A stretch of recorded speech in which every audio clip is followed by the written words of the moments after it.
Well, hello! Welcome back to my channel. Jashanac here to talk about some friggin' books. I have a couple of books today for this recent wrap-up. The first one that I have to talk about is the one that I already have an individual review up for.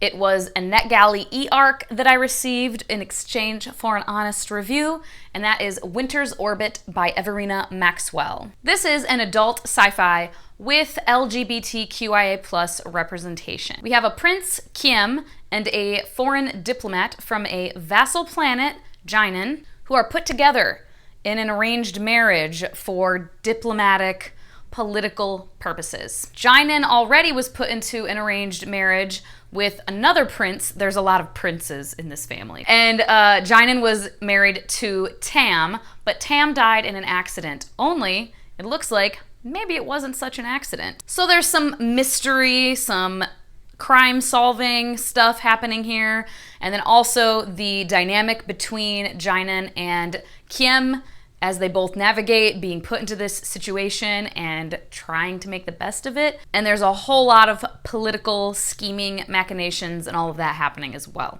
So for the characters, I did quite enjoy these characters, despite the fact, as I said in my individual review, that there was a little bit of a lack of communication trope happening. It didn't annoy me to the point of wanting to DNF, simply because, number one, it got resolved by about halfway through the book, give or take.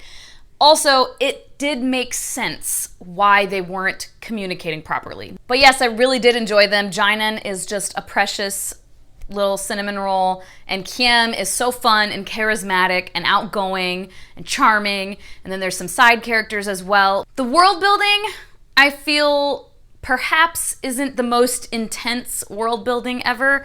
There were mentions of the various cultures, especially with gender expression and gender identity and all of that. There seemed to be a different way on each planet of expressing gender, but it did seem to be understood that you do have a way of expressing it, because we're not to assume that you are male or female or non-binary. We have this way of showing it. So that was cool, but again, there wasn't extensive culture building in the world necessarily, but it was enough for me. Personally, it worked for me, especially I think because sci-fi isn't my favorite all the time, and it can really throw me for a loop a lot of the time when there's a lot of scientific jargon being thrown at me. So a sci-fi that has a little bit lighter world building works for me personally. But if you read a lot of more intense, hard sci-fi, you might have an issue with the world building. For me, the pacing was good. It was pretty quick paced. There was something happening almost all the time. Like I said, there's kind of a lot going on, not in a confusing way. So for the themes, I did mention, I mentioned all of this in my individual review, but I won't get as in-depth with it here. But there is a character in the book who was a victim of domestic abuse, some physical and emotional and mental abuse. You don't see a lot of it on the page. It's more the character's after effects. You know, kind of PTSD style reactions to things. And I could see it right away, like, oh, they've been abused. They've been in an abusive relationship, for sure. Having been through that, like, I recognized a lot of that. And I felt like it was done really well for that reason. Again, as someone who has experienced that to a degree, I felt like it was very authentic, at least to my experience. Also some themes of colonization and imperialism for sure. As I said, Iskat, the planet that we are on, is kind of the ruling planet, and they have all these vassal planets, and it's one of these things of, are they doing the best thing for the members of these other planets, or are they maybe not? And then, was this a good time? Did I enjoy it? I did, definitely. Like I said, there were moments where the lack of communication started to get to me a bit, but I did generally enjoy my time with it. It kept my interest, and I did enjoy the characters. So I gave this one 3.75 pushinicorns. This next one I technically did talk about the last time I recorded a recent wrap-up, because I did listen to this on audio with that last recent wrap-up. But I cut it all out entirely because as I was talking about it while recording, I decided, you know what, I think I need to read this in physical form. I don't think I can do justice at all with my thoughts on this book because of having listened to it on audio, and I knew full well that I didn't grasp everything. The book in question is Empress of Salt and Fortune by Nghi, and it's a novella, but we have a main character, Chi, correct? Yes, cleric Chi, who they are going around and collecting stories and histories of their country now that the Empress is dead, right? Yeah, she's dead. So the clerics are collecting more stories and histories.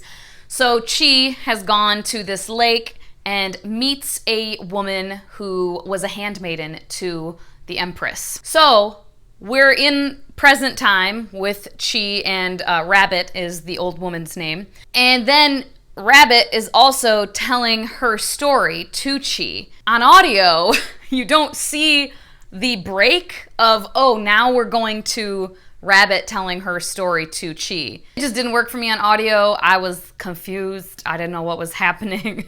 So I said, I need to read this in physical form, because even on audio, I could tell the authorial voice was really great and very lyrical, and it's a folktale, essentially. It's adult speculative fiction.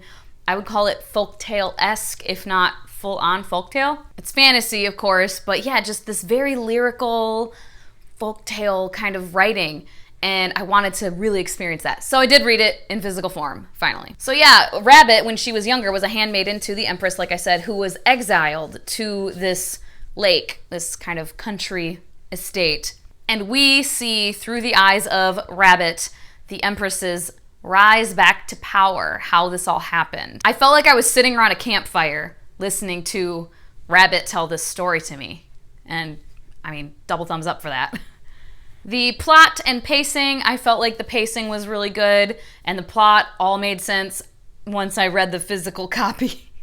Or I read it on ebook, but you know what I'm saying. Once I read it with my eyeballs instead of listening with my ears, because that just didn't work for me.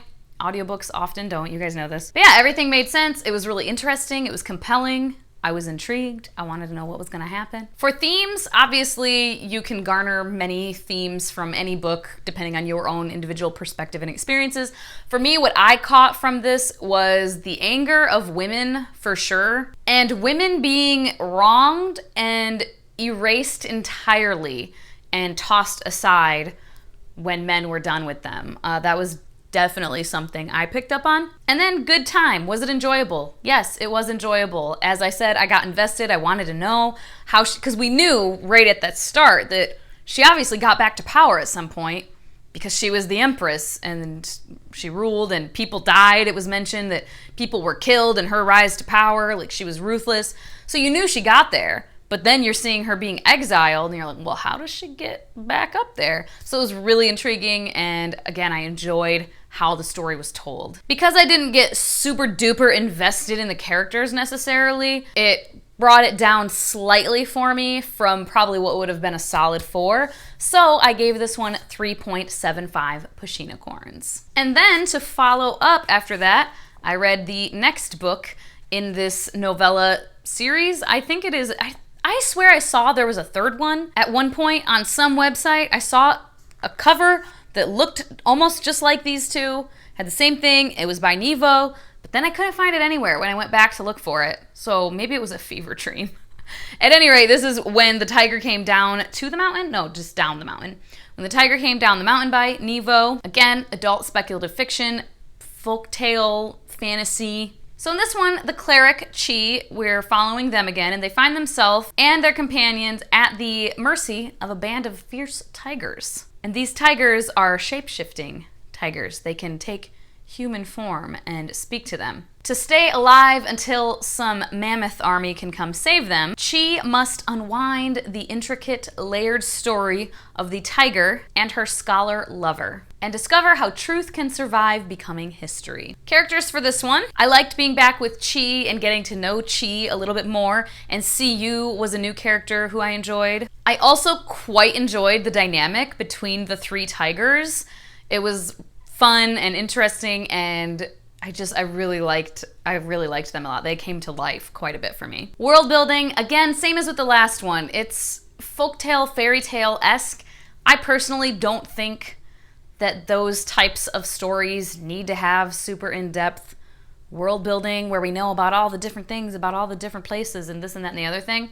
I could see our immediate area where we were. I could see the characters. When they were telling their stories, I could see what was happening with them. I was following along. So for me, it was good. Writing style, authorial voice, same lyrical folktale, sitting around the campfire, writing style. And it was even better in this one for me. It was even more engaging. Plot and pacing, again, the plot absolutely made sense to me. The pacing was really good.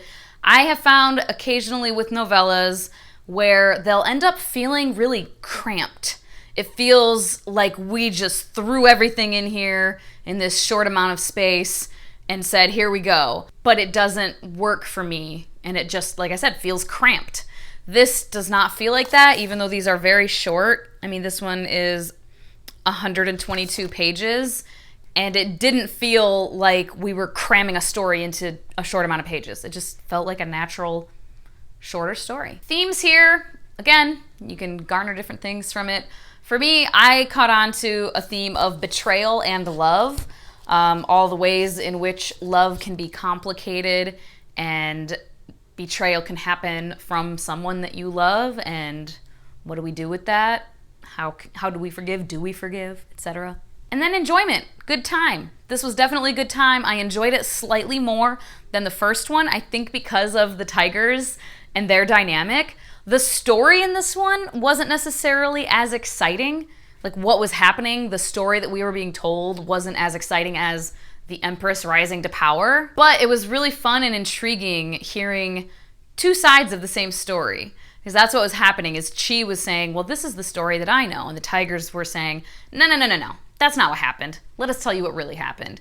And so that was kind of cool, seeing different scenes from two different perspectives. So I gave this one 4 Pushinicorns. Next up, the buddy read pick for my channel members was A Blade So Black by L.L. McKinney. I've had this one on my shelves for a hot minute and it kept staring at me. Stay there. So this is a young adult fantasy reimagining of Alice in Wonderland. And it's basically Alice in Wonderland meets Buffy the Vampire Slayer. And that is on the blurb and stuff, I saw that for like marketing purposes, and I think it's very accurate. Sometimes those things are kind of like, that's a stretch, but this definitely is Alice in Wonderland meets Buffy. We have our main character, a teenager named Alice. There she is. She suffers a very deep loss, and on the same night gets attacked by this demon monster that is called a nightmare. She is saved by Addison Hatta, who then trains her to fight these nightmares, which are basically human fear manifested in Wonderland, and they can sometimes come over into the mortal world. Nefarious forces are resurfacing in Wonderland, and Hatta and Alice need to stop it. But Alice is also dealing with her mother's paranoia and fear about her safety because of things that are going on in the real world, in the mortal world. And now Alice is not sure she wants to continue being a dreamwalker, as they are called. So for characters, these characters definitely felt real to me. Alice in particular, I think, was a really solid main character. She had her own voice. She had her own personality. She was complex and nuanced. She was tough and brave and compassionate and scared all at the same time. So writing style and authorial voice. The target audience is definitely younger for this, which isn't a problem, but the tone of it definitely reflected that it was for a younger audience, not 34-year-old ladies, probably. So on a personal level, I didn't necessarily enjoy the authorial voice or the tone of it to huge degrees, but it also didn't annoy me or bother me. And I think that for a younger audience, it would work really, really well. So, thumbs up. The pacing in this one was really solid for me. Had no issues there. And the plot made sense for the most part. Towards the end, there were a couple things that felt a little silly And not like, tee-hee, haha, we're so silly. Not like a jokey kind of silly, but kind of a, why are we doing this kind of silly. Like, why did we think this was a good plan? This was very clearly not a good plan. And then we did it, and we realized, oh, shoot, this wasn't a good plan. But nothing egregious, nothing where I felt as though it didn't make sense or there was a plot hole or anything like that. So then enjoyment or good time. I did have a generally good time with this, I think because I enjoyed the characters and it was fun. And again, the pacing was quick, things were happening, so it wasn't dragging at any point. But like sometimes I find myself being really irritated when reading a book that is clearly targeted for teenagers and the tone feels like it's targeted toward teenagers. I'll find myself being a bit annoyed. Usually because the characters end up being so annoying and dumb or not feeling like real people. And that wasn't the case here, so I did enjoy it. Do I think I'm going to continue with the series? I don't know. Like, I care a little bit, I'm curious a little bit, but also I'm not overly curious. I just wasn't super invested in it. That's really what it boils down to. But I enjoyed it. So I gave this one a 3.25. And finally, we have the fourth and final book in the Faithful and the Fallen series, Wrath by John Gwynne, which I called Wraith 2 times in a video recently. I don't remember which video. And I didn't catch it when I was editing. It's so annoying. Anyway, I read this one. Oh, is it gonna stay? Bitch. I don't feel like holding it. It's kind of heavy. So yeah, this is adult epic fantasy. Battle of good versus evil in the Banished Lands. There's an old god war that seems to be starting up again, and different factions are coming together in alliances on either side. We have a hero's journey, a chosen one, deception and betrayal, and truth and courage. Oh, that gets me every time. Sorry. So, characters. There are a lot of characters in this series, and there are a lot of POVs you get in each book. Alex Nieves, when he recently finished Ruin, and he posted a review about it, and I think he said there were 12 or 13 different points of view that we get in the book. I don't know if that's the same number for all 4 books or not, but it sounds about right. There's around that many in each book. So it's a little difficult to get super invested in all of these characters, obviously. I do feel that they were done well, etc. Some of the villains are just the absolute worst. But there are a few characters that we get to see and know a little bit more intimately. We get to know their inner struggles, their emotional struggles, and all of that a little bit more intimately. I definitely have a few favorites that have my whole heart. One in particular who is one of my favorite characters. And he's kind of, I mean, he gets a point of view like chapters throughout the series. But I mean, there's so many people, and he's kind of a secondary character a little bit. I don't know. It's hard to say really who's like the main characters and who's not.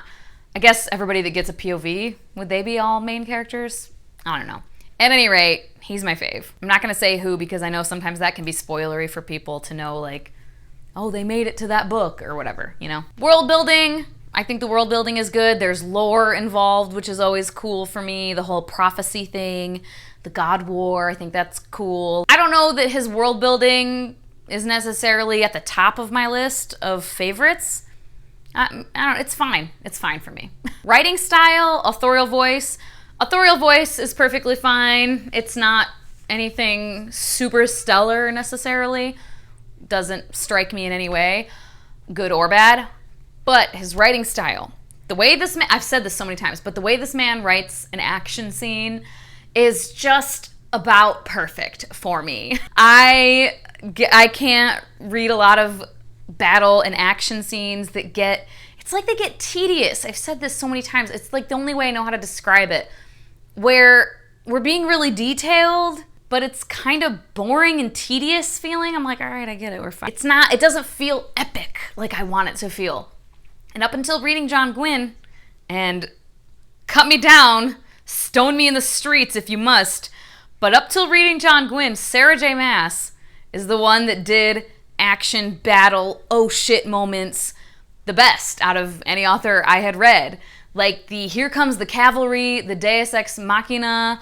I love that shit. I know a lot of people just hate those tropes, and that's fine. If you hate those tropes, you definitely hate Sarah J. Maas, because it's like half of her books are this shit. I live for it. I love it. It's so much fun to me. It's so epic. It's Sansa in the Battle of the Bastards. Like, yes, that moment of like, fuck yes, I'm so excited. I love that shit. Sarah J. Maas does it so well. John Gwynne also does it really well. But yeah, that whole thing they do, the oh shit moments, the epic shit going down in a battle, oh, they do it so well and I love it. The themes of this, I've touched on this before again, good versus evil, definitely, and getting more into kind of the nuances and complexities of the idea of good versus evil and that it might not be so black and white. And a really big theme that I picked up on from the series is just integrity. Having a sense of integrity and doing what is right despite how you might feel about it or your own complicated emotions and thoughts around it. Like even in the face of a painful choice, do what is right. And that was a thing that we kept seeing pop up definitely towards the end of this. So, was this a good time and enjoyable? Abso-fucking-lutely. Oh man, so much fun. I was hooting, I was hollering, I got teared up a couple of times, more than a couple of times. I legitimately was like laughing with just joy and like, oh my god, no way! Like out loud multiple times.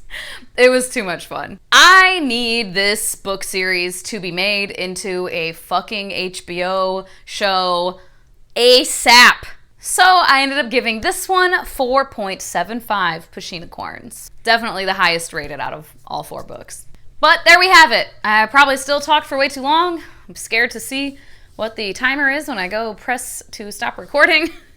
Let me know down below if you have any thoughts on any of these. If not, pop a little emoji of, what should we pop in? A little sword for this one. Well, it's not a sword, but the other books have swords on them. Just do a sword. As always, thank you so much for your time. Hope you guys have a wonderful day, and I will talk to you later. Bye-bye.